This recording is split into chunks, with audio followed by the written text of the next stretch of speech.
not afraid nor dismayed by reason of this great multitude. For the battle is not yours, but the Lord. Amen. None of us will ever be able to forget September 11th.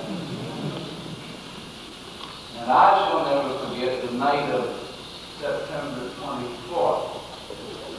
After revival service, I went with some other ministers to the site of what is called Ground Zero, the last remains of the mighty Twin Towers. I have a real problem with what is apparent that this nation, my country, which I love as a child, I love it, which has taken the self-righteous stance. How dare these folks attack our way of life? That's a dangerous self-righteous stance to take when the truth is that terrorism is a part of our nation's history. We have not come to this experience with clean hands. There's no question that this was an evil and horrific attack that has taken thousands of innocent lives. But our history is stained with our own acts of terrorism. Let me begin with the Native Americans.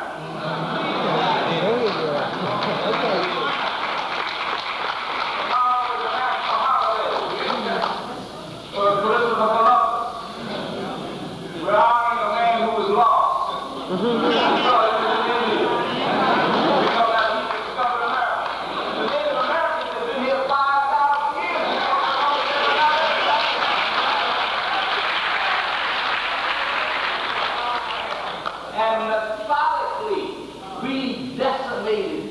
The entire population of the American Indians, driving them on the plantations, killing their children and women, and one by one almost annihilating the whole thing, so that there's just a handful of people who used to be on this great continent.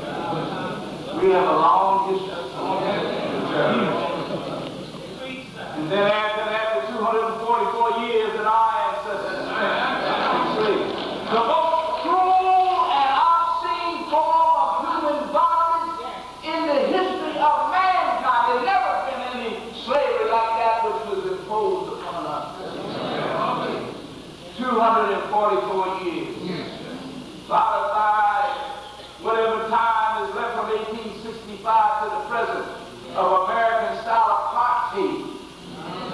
Racism is alive and well. And today, we are still the last hive in the first hive, and every time we get some diminishing of that, then they find a way to now they've dismantled affirmative action.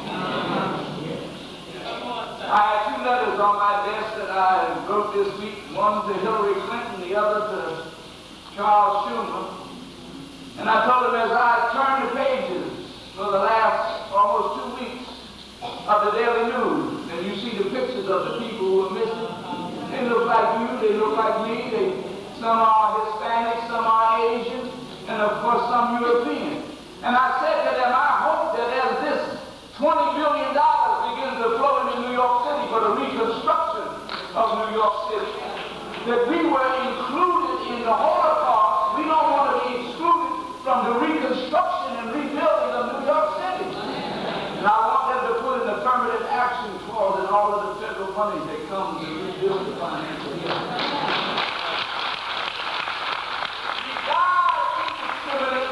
We don't want to be excluded from the rebuilding of New York City. The period of the Ku Klux Klan and the White Citizens Council and lynching, that's terrorism. Jesus. Birmingham, Alabama was the national capital of terrorism. Even as I speak, there are 31 bombings in Birmingham that have yet to be solved. Bombing people's homes because they were black and because they had a decent place to live. For no other reason other than there's a whole section that remains named Dynamite Hill because white folks bombed black folks' homes.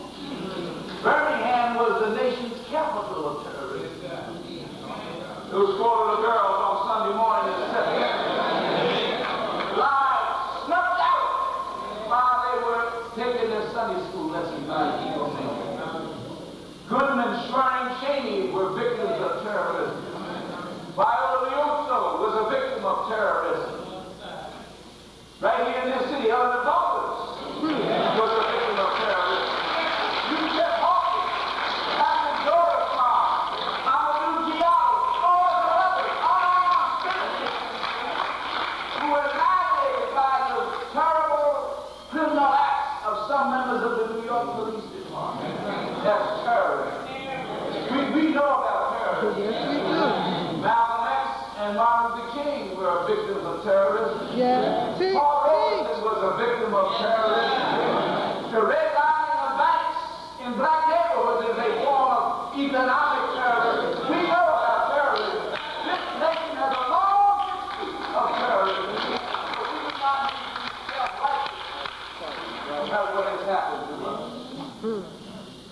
Now, secondly, we have to ask, what prompted this attack?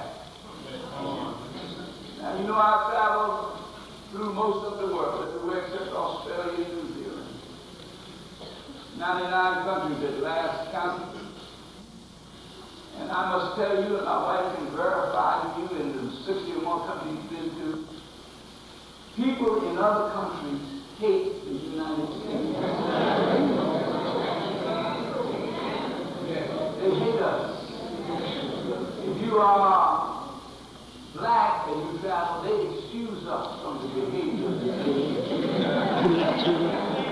Join us again next week at 7 o'clock on Channel 34 and at www.mnn.org